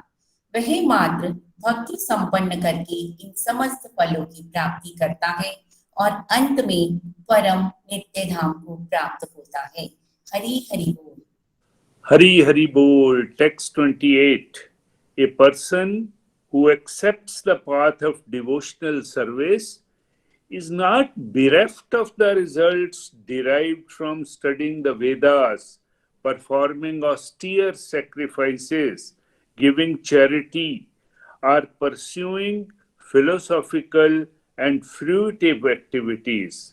Simply by performing devotional service, he attains all these, and at the end, he reaches the supreme, eternal abode. हरी हरी बोल। ये भी मेरा एक one of my favourite versus है, क्योंकि कई बार ना भक्त डर जाते हैं कि हम भक्ति के रास्ते पे चलेंगे तो पता नहीं कहीं हमें संसार में कुछ मिलेगा या नहीं मिलेगा। बाकी सब तो स्पिरिचुअल प्रोग्रेस के बारे में सोचते नहीं है, उनकी मटेरियल प्रोग्रेस कितनी अच्छी हो रही है, हमें शायद कुछ नहीं मिलेगा। तो भगवान ने आपका वो भी डाउट यहाँ क्लियर कर दिया कि जो भक्ति के मार्ग को अपनाता है, संसार में बाकी कोई कुछ भी कर रहा है, कोई वेद अध्ययन कर रहा है, कोई तपस्याएं कर रहा है, कोई बड़ा बड़े दान दे रहा है, राइट, कोई व्रतों का पालन करता है अलग अलग, कोई कुछ भी कर रहा है, जो भी उसको मिलेगा, जो भी उसको मिलेगा, राइट, उसको क्या मिलेगा, मान लो नेम मिलेगा, फेम मिलेगा, मनी मिलेगी, पावर मिलेगी। केवल भक्ति मार्ग पे चलने से उसका फल तो भगवान कहते हैं मैं तुम्हें ऐसे ही दे दूंगा, ऐसे ही दे दूंगा। लेकिन एक फल जो है वो केवल और केवल भक्ति के रास्ते पे ही मिलता है, वो है भगवान के नित्य धाम की प्राप्ति और भगवान का संग। तो आपको देखो भक्ति योग में चलने के फायदे ही फायदे हैं। एक, आपको भगवान का सानिध्य मिल जाएगा, भगवान का धाम मिल जाएगा, जो किसी और रास्ते से नहीं मिल सकता। खाली केवल तपस्या करने से भगवान का धाम नहीं मिल सकता, बहुत ज्यादा दान देके भगवान का धाम नहीं मिल सकता, बहुत सारे शास्त्र पढ़ के भगवान का धाम नहीं मिल सकता। भगवान की शुद्ध भक्ति, प्रेमा भक्ति से ही, भगवान की कृपा से आप एलिजिबल होते हो भगवान के धाम की सिटीजनशिप के लिए, ठीक है। दूसरा, आपको ये लगे यार मैं भगवान के धाम की सिटीजनशिप की तरफ जाऊंगा तो क्या पता मुझे संसार में कुछ नहीं मिलेगा। देखिए प्रहलाद वगैरह का बेस्ट एग्जाम्पल है ना, भगवान ने गोदी में बिठा लिया प्रहलाद को, प्रहलाद बोलते मुझे कुछ नहीं चाहिए, पर प्रहलाद को पूरा एक मनवंतर तक पूरा राज भी भोग करने को दे दिया। भाई आप क्या भोग करोगे, 1 साल, 2 साल, 10 साल, 100 साल, 10,000 साल, यहाँ देखिए लाखों करोड़ों सालों की बात हो रही है। सेम चीज ध्रुव महाराज के साथ हुई, ठीक है।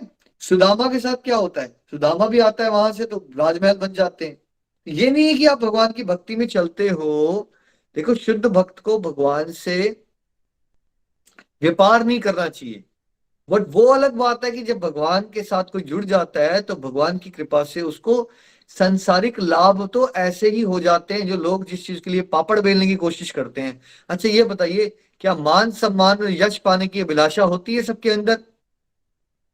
सभी के अंदर होती है। अब ये देखिए यहाँ पे गोलक एक्सप्रेस में जो डिवोटीज अब 5-5 सालों से चल रहे हैं, तो क्या एक अलग लेवल का यश मिल रहा है उनको जो शायद संसार में नहीं मिलता किसी को, है ना।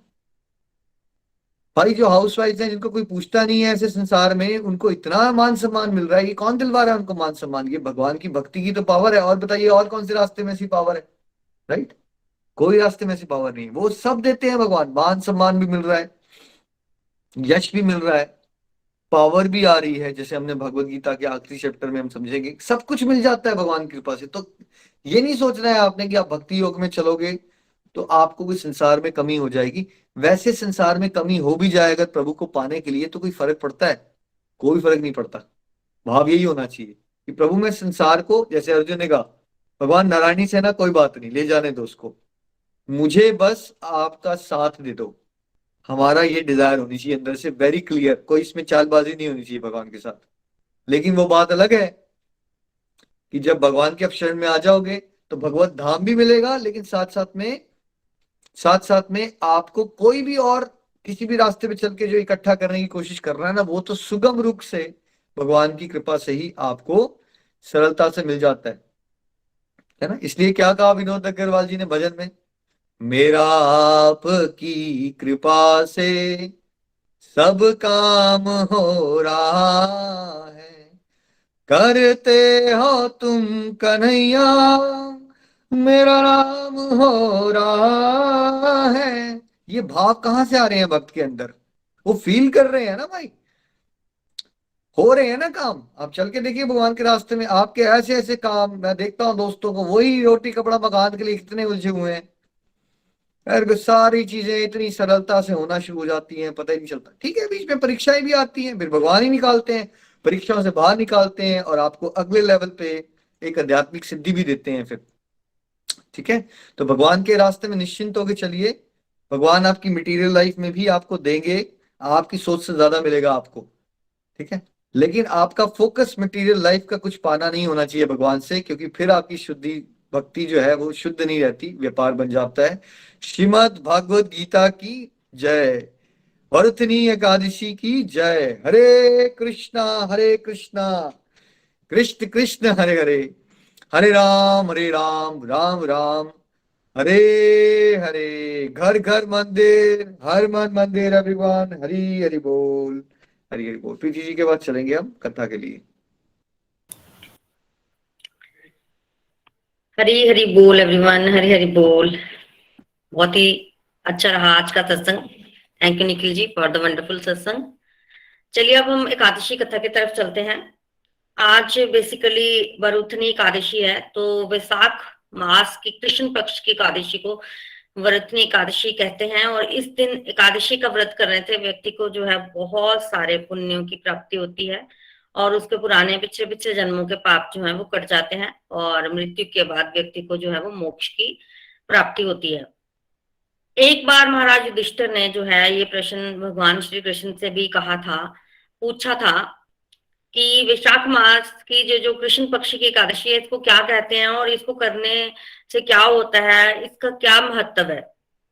तब भगवान ने भी ये चीज जो है वो युधिष्ठिर महाराज को बताई थी कि इस एकादशी को वरुथनी एकादशी कहते हैं और इस एकादशी को करने से व्यक्ति को बहुत सारे पुण्यों की जो है वो प्राप्ति होती है, उसके बहुत सारे पाप जो है वो नष्ट हो जाते हैं और मृत्यु के बाद उसको मोक्ष की प्राप्ति होती है।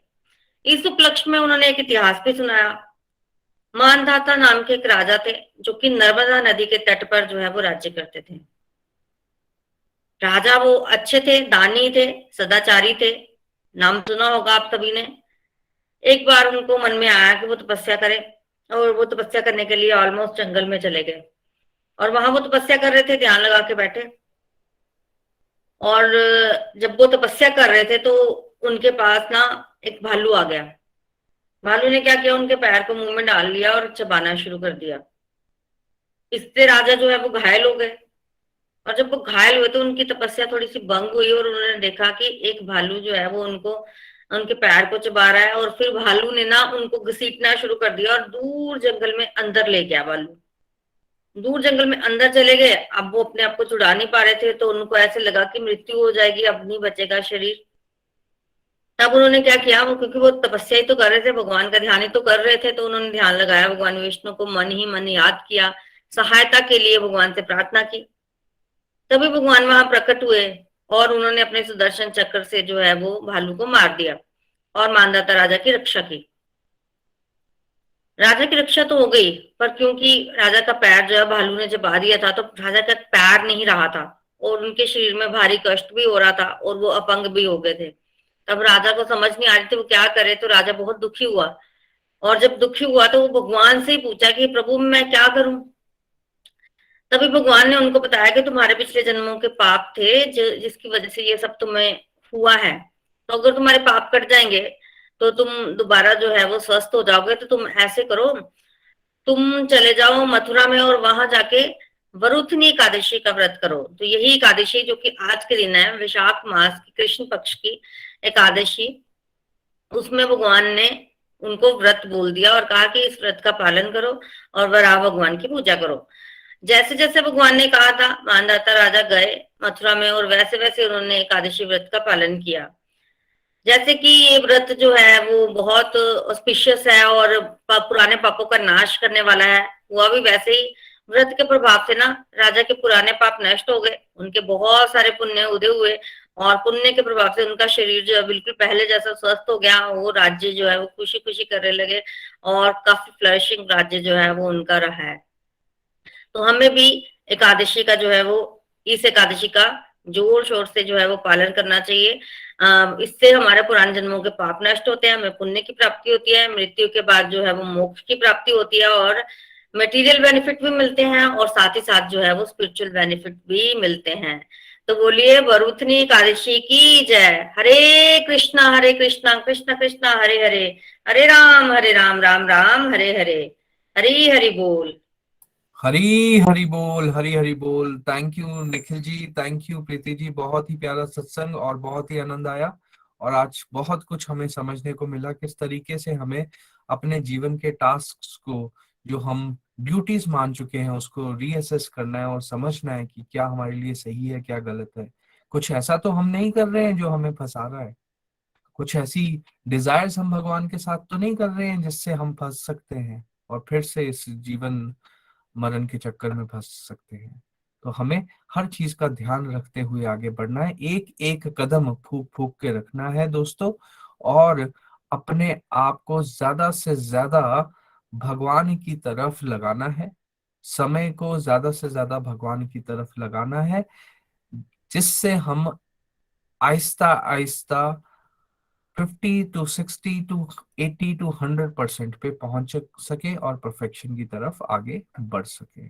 आज वरुथनी एकादशी की शुभकामनाएं सभी डिवोटीज को। बहुत प्यारे तरीके से एकादशी की कथा और महत्व हमें बताया गया है। कोशिश कीजिए इस दिन व्रत रखने की, जो नहीं रख सकता वो ज्यादा से ज्यादा भगवान का नाम ले, भगवान का को याद करे और उसका फल जरूर हम सब डिवोटीज को मिलेगा। आइए अब रिव्यूज की तरफ चलते हैं। देहरादून चलते हैं प्रतिमा जी के पास। हरी हरी बोल प्रतिमा जी। हरि हरि बोल। जय श्री कृष्ण चैतन्य प्रभु नित्यानंदा श्री अद्वैता गदाधर श्रीवासादि गौर भक्त वृंदा। हरे कृष्ण कृष्ण कृष्ण हरे हरे, हरे राम राम राम हरे हरे। ओम नमो भगवते वासुदेवाय नमः। हरि हरि बोल एवरीवन। मैं प्रतिमा नैयर देहरादून से। आज का सत्संग जो है वो हमेशा की तरह बहुत ही ब्लिसफुल था। बेसिकली इसमें भगवान ने जो है हमारे सारे डाउट्स क्लियर किए हैं कि उन्होंने इस बात की इम्पोर्टेंस बताई है कि क्यों डिवोशनल प्रैक्टिसेस जो है वो हमें स्टार्टिंग से करनी चाहिए और भक्ति को सबसे ऊपर रखा गया है, क्योंकि मन में यही विचार आता था कि हम अच्छे कर्म करते हैं वही काफ़ी हैं। बट पिछले 3 साल से मैं भगवद गीता का अध्ययन कर रही हूँ गोलोक एक्सप्रेस के माध्यम से। लेकिन पहले यही लगता था कि मुझे जो है वो अच्छे कर्म करने जो है वही काफ़ी हैं, उसके लिए हमें भक्ति करने की ज़रूरत नहीं है। और मेरे माइंड में ये भी क्वेश्चन हमेशा रहता था कि भक्ति जो है वो ओल्ड एज के लिए होती है, क्योंकि उस समय हमारे पास टाइम बहुत खाली होता है, तो हम यंग एज में या मिडिल एज में जो है इसकी इतनी इंपॉर्टेंस नहीं होती। लेकिन जब भगवद गीता को पढ़ा चैप्टर 8 में भगवान ने क्लियर कट कहा है कि जो प्रैक्टिसेस आप स्टार्टिंग से करोगे अंत में आप उसी भाव को प्राप्त होगे। तो अगर हम दुनियादारी की प्रैक्टिस करेंगे सारी उम्र, तो ओल्ड एज में जाके हमारे मुख से भगवान का नाम नहीं निकलेगा। तो इस चीज़ की अंडरस्टैंडिंग जब हुई तो मैंने हर काम को भगवान को मध्य रखते हुए परफॉर्म करना शुरू किया। और कई बार ऐसे होता था डेली लाइफ की ड्यूटीज परफॉर्म करनी, तो उसमें एक एक्सपेक्टेशन आती थी कि मैंने इतना अच्छा किया है तो मेरे को इसके लिए अप्रिसिएशन मिलेगी, या अच्छा खाना बनाया है तो। बट जब ऐसा होता नहीं था तो मेरे को फ्रस्ट्रेशन आती थी कि अरे देखो मैंने इतना अच्छा काम किया है, मुझे अप्रिशिएट नहीं किया है किसी ने। लेकिन भगवान यहाँ पे क्लियर कट बता रहे हैं कि जब हम भक्ति भाव से सारे काम परफॉर्म करते हैं, तो सारी ड्यूटीज को जब हम भक्ति भगवान की सेवा समझ के करते हैं ना, वो भी भक्ति बन जाती है।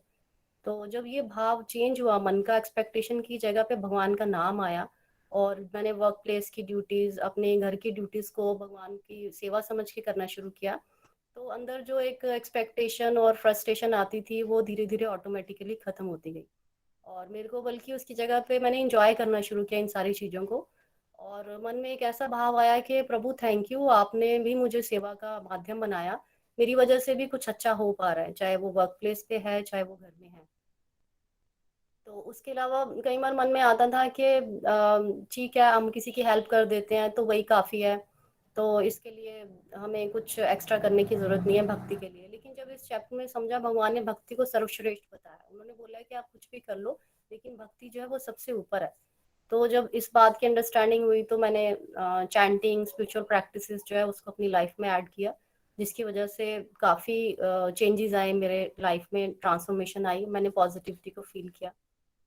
मैं आपके साथ अपना अगर शेयर करूं कि लाइफ में कई फेजेस आते हैं, कई बार ऐसी सिचुएशंस भी आई जिसमें कि मन जो है वो काफ़ी मतलब डिप्रेशन में चला जाता अगर मैं गोलोक एक्सप्रेस के साथ साथ ना जुड़ी होती, क्योंकि मेरी नेचर थी बहुत सेंसिटिव, मैं ओवर थिंक कर जाती थी या एंजाइटी की प्रॉब्लम आ जाती थी। लेकिन जब मैंने भगवत गीता का अध्ययन किया और गाइड जो हमारे गाइड हैं उनकी गाइडेंस को हर स्टेप पे मेरे वो काम आई, तो मेरी लाइफ में से जो वो धीरे धीरे नेगेटिविटी थी वो चली गई और मैंने काफ़ी पॉजिटिव फील किया और मोटिवेटेड फील किया।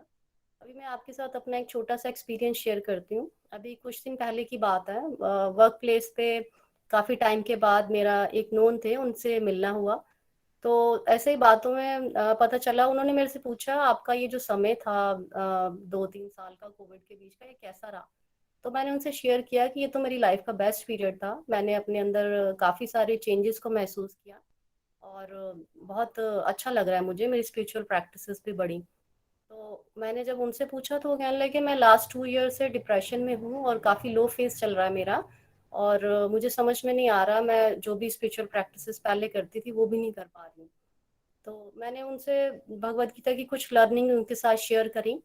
तो और जो भी मैंने सीखा था गोलोक एक्सप्रेस से, जब मैंने उनको गाइड किया थोड़ा सा, तो मेरे से बात करके वो कहने लगे कि मुझे ऐसा लग रहा है कि भगवान ने आपको माध्यम बनाया है मेरे को इस लो फेज में से बाहर निकाल देगा, और मुझे बहुत अच्छा लग रहा है आपसे बात करके। तो आप प्लीज़ मेरे टच में रहिएगा। मुझे लग रहा है कि मेरे अंदर जो नेगेटिविटी थी वो धीरे धीरे ख़त्म हो रही है, और मैंने कुछ उनको गाइड भी किया, स्पिरिचुअल प्रैक्टिसेस और स्पिरिचुअल हब के बारे में भी बताया, तो डाउनलोड करवाई ऐप।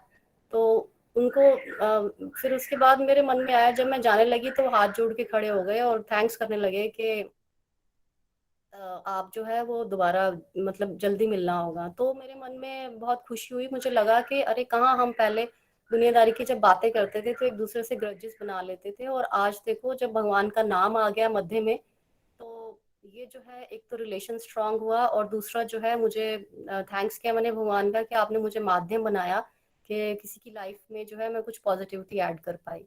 तो मैं यही कहना चाहूँगी कि जहाँ भगवान का नाम आ जाता है वहाँ हमारे अंदर की नेगेटिविटी जो है वो ख़त्म हो जाती है, और हमारे साथ साथ आसपास के लोगों की जो है वो भी लाइफ ट्रांसफॉर्म हो जाती है। तो अंत में मैं यही कहूँगी, न शस्त्र पे, न शास्त्र पे, न धन पे, ना ही किसी युक्ति पे, प्रभु मेरा तो जीवन आश्रित है केवल और केवल आपकी कृपा शक्ति पर। हरि हरि बोल।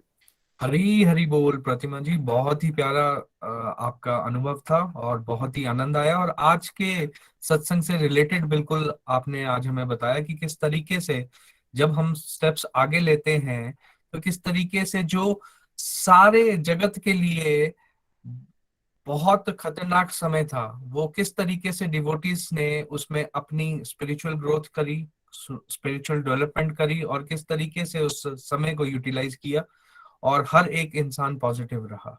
सो ये परफेक्ट एग्जाम्पल है जहाँ पे हम समय को दुरुपयोग ना करते हुए उसका सत उपयोग किया हम लोगों ने। तो इसी तरीके से आगे चलते रहेंगे। May God bless.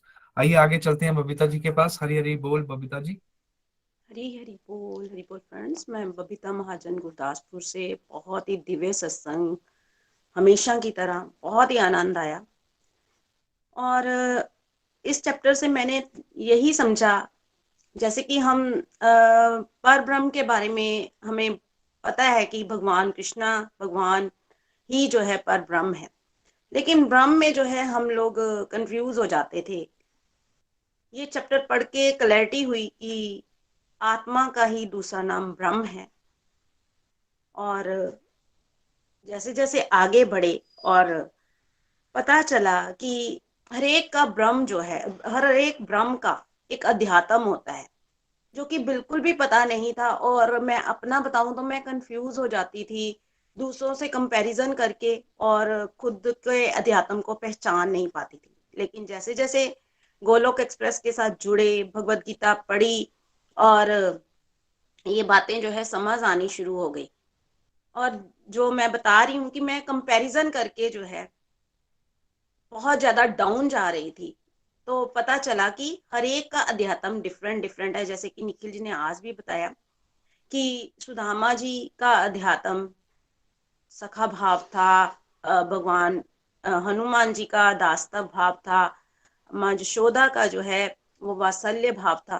तो इस तरह से सभी के जो है अपने अपने अध्यात्म है, हर एक आत्मा का अपना अपना अध्यात्म है। तो हम जो है अगर अपने अध्यात्म के हिसाब से चलेंगे तभी जो है हम प्रसन्न रह पाएंगे। अगर जो है हम दूसरों को कॉपी करेंगे, दूसरों से कंपैरिजन करेंगे, तो हमें जो है आनंद आने वाला नहीं है। इस चीज की क्लैरिटी हुई। तो अपने जो है अध्यात्म को कैसे पहचाने ये भी पता चला है कि जैसे जैसे अगर हमें समझ नहीं आ रही है तो हम इस रास्ते पर चलते रहेंगे, तो हमें जो है खुद ब खुद भगवान जो है इसके बारे में गाइड करेंगे। फिर जो है कर्मों का भी नहीं पता था कि कैसे कर्म हमें करने हैं। संसार में हर कोई जो है सकाम कर्म कर रहा है, तो हमें जो है निष्काम कर्म करने हैं, भक्ति युक्त कर्म करने हैं, विदाउट एक्सपेक्टेशन, विदाउट अटैचमेंट जो है अपनी हर एक्टिविटीज करनी है। तभी हम जो है भगवान के धाम वापस जा सकते हैं। फिर जो है जैसे कि बताया है कि विराट रूप में जो है भगवान, मतलब हर चीज जो है समाई हुई है। भगवान का विराट रूप वही जो है आदि देव है। ये टर्मिनोलॉजी भी जो है समझ आई है टर्मिनोलॉजी, तो पता चला है कि वाकई ही जो है ये नेचर जो कि भगवान का दूसरा रूप है, जिसको हम जो है अगर रोज जो है मतलब देख के जो है भगवान को का गुणगान करते हैं, तो हमें जो है आनंद आने वाला है, हम हमारे अंदर जो है भाव पैदा होने वाले हैं। फिर जो है ये पता चला है कि अगर हम जो है अंत में जिस भी भाव से जो है शरीर त्यागेंगे, तो वही शरीर जो है हमें प्राप्त होने वाला है। जैसे कि निखिल जी ने बताया, भरत जी का एग्जाम्पल दिया कि कैसे वो जो है हिरण को याद करते हुए उन्होंने शरीर त्यागा, तो उन्होंने जो है हिरण का जो है शरीर पाया। तो हमें जो है समझना चाहिए कि हमें जो है कैसे जो है अपना शरीर त्यागना है। लेकिन वो कैसे पॉसिबल हो सकता है, अगर हम जो है रोज भगवान को याद करें, अपनी एक्टिविटीज में भगवान को शामिल करें, तभी हम जो है अंत समय में भगवान को याद करते हुए शरीर त्याग सकेंगे।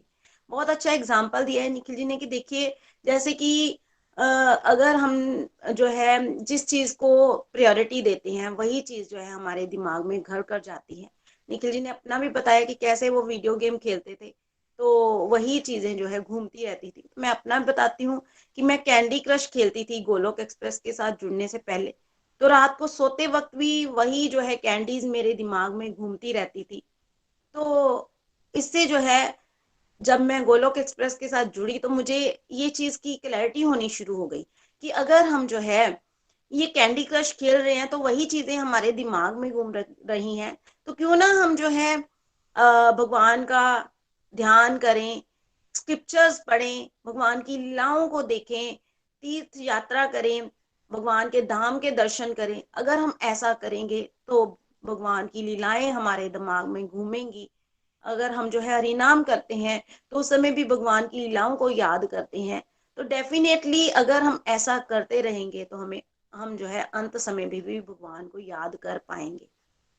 ऐसा मैंने जो है अपने फादर के एक्सपायर होते वक्त भी देखा है कि उनको जो है हम कहते थे कि आप हरि नाम लो, तो उनको बड़ा मुश्किल लगता था क्योंकि वो इंसान तकलीफ में होता है। अगर हम जो है अपने इस कंफर्टेबल लाइफ में भी भगवान को याद नहीं कर सकते, तो अंत समय में तो बहुत ज्यादा जो है कॉम्प्लिकेशंस होती हैं, उस समय कैसे कर पाएंगे।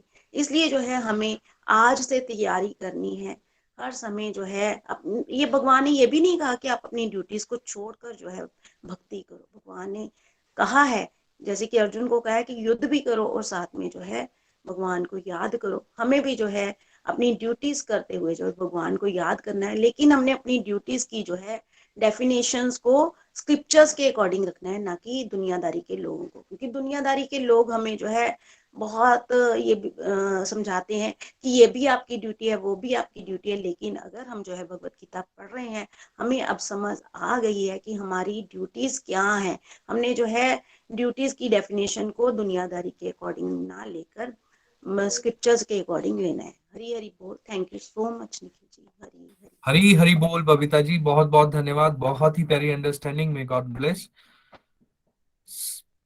आज सभी डिवोटीज के लिए जिन्होंने अपने और अपने प्रियजनों के लिए रिक्वेस्ट करी है, उनकी गुड हेल्थ के लिए, उनके लिए एक बार जोर से हरे कृष्णा कृष्ण कृष्णा हरे हरे, हरे राम राम राम हरे हरे। सुबह की 3 जो हमने माला करी है वो उन्हीं के लिए डेडिकेटेड, और पूरे गोलोक एक्सप्रेस के परिवार के लिए, उनकी कंप्लीट हेल्थ, कंप्लीट हैप्पीनेस के लिए एक बार फिर से हरे कृष्णा कृष्ण कृष्ण हरे हरे, हरे राम राम राम हरे हरे। और मेरी तरफ से 4 मालाएं पूरे के पूरे गोलोक एक्सप्रेस के गुड हेल्थ के लिए, कंप्लीट हेल्थ के लिए डेडिकेटेड। हरी हरी बोल। आइए कंचन जी के पास चलते हैं। हरी हरी बोल कंचन जी, भजन के लिए। हरी हरी बोल, हरी हरी बोल। हरी बोल निखिल भैया, निमिष भैया, नितिन भैया। वर्तनी एकादशी की आप सभी को बहुत बहुत शुभकामनाएं। आज का सत्संग सच में बहुत ही प्यारा। भैया ने इतने प्यारे तरीके से हमें बताया कि हमने कर्म कैसे करना है। सकाम कर्म नहीं करना, निष्काम भाव से करना है। और दूसरा हमें भैया ने ये बताया कि हम जितनी जल्दी भगवान जी का नाम जाप करेंगे, भगवान जी की भक्ति करना स्टार्ट करेंगे, उतना ही हमारे लिए अच्छा है। और भगवान जी को जिस रूप में हम भजते हैं, तो उसी रूप में भगवान जी को हम प्राप्त करते हैं। सच में आई ओपनर सत्संग, मतलब आज का सत्संग सच में बड़ा ही प्यारा। तो मैं अपने भजन की तरफ बढ़ती हूँ। भगवान जी के श्री चरणों में मैं एक भजन अर्पित करने जा रही हूँ। हरि हरि बोल, हरि हरि बोल। इतना तो करना स्वामी, जब प्राण तन से निकले। इतना तो करना स्वामी, जब प्राण तन से निकले। गोविंद नाम लेके, गोविंद नाम लेके, तब प्राण तन से निकले। इतना तू करना स्वामी, जब प्राण तन से निकले। श्री गंगा जी का तट हो, यमुना का वन श्रीवट हो। श्री गंगा जी का तट हो, यमुना का वन श्रीवट हो।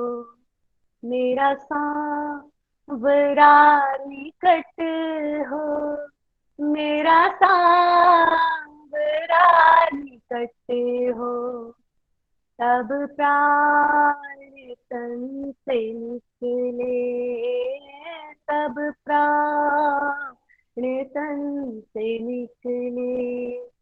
इतना तू करना स्वामी, जब प्राण तन से निकले। गोविंद नाम लेके, गोविंद नाम लेके, गोविंद नाम लेके, जब प्राण तन से निकले। इतना तू करना स्वामी, जब प्राण तन से निकले। पीता बरी कसी हो छवि मन में बस बसी हो, पीता बरी कसी हो छवि मन में बस बसी हो, होठों पे कुछ हंसी हो तब प्राण तन से निकले, इतना तू करना स्वामी, जब प्राण तन से निकले, गोविंद नाम लेके, गोविंद नाम लेके, गोविंद नाम लेके, तब प्राण तन से निकले, इतना तू करना स्वामी, जब प्राण तन से निकले, जब कंठे प्राण आए कोई रोग ना सताए, जब कंठे प्राण आए कोई रोग ना सताए, जम दर्द ना सताए, तब प्राण तन से निकले, इतना तू करना स्वामी, जब प्राण तन से निकले, गोविंद नाम लेके, गोविंद नाम लेके, गोविंद नाम लेके, तब प्राण तन से निकले, इतना तू करना स्वामी, तब प्राण तन से निकले, उस वक्त जल्दी आना नहीं शाम बोल जाना, उस वक्त जल्दी आना नहीं शाम भूल जाना, राधे को साथ लाना, जब प्राण तन से निकले, राधे को साथ लाना, तब प्राण तन से निकले, इतना तो करना स्वामी, जब प्राण तन से निकले, गोविंद नाम लेके, गोविंद नाम लेके, गोविंद नाम लेके, तब प्राण तन से निकले, इतना तू करना स्वामी, जब प्राण तन से निकले, एक भक्त की है अर्जी, खुद गर्द की है दर्दी, एक भक्त की है अर्जी, खुद गर्द की है दर्दी, आगे तुम्हारी मर्जी, तब प्राण तन से निकले, आगे तुम्हारी मर्जी, तब प्राण तन से निकले, इतना तो करना स्वामी, जब प्राण तन से निकले, इतना तो करना स्वामी, जब प्राण तन से निकले। हरे कृष्णा कृष्णा कृष्णा हरे हरे, हरे राम राम राम हरे हरे, हरे कृष्णा कृष्णा कृष्णा हरे हरे, हरे राम राम राम हरे हरे, इतना तो करना स्वामी, जब प्राण तन से निकले, इतना तो करना स्वामी, जब प्राण तन से निकले। हरि हरि बोल, हरी हरी बोल। बहुत बहुत धन्यवाद कंचन जी, बहुत ही प्यारी आवाज और बहुत ही प्यारा भजन, बहुत ही आनंद आया। आइए सत्संग को कंक्लूड करते हुए अनम्यूट कर लीजिए। हरे कृष्णा हरे कृष्णा।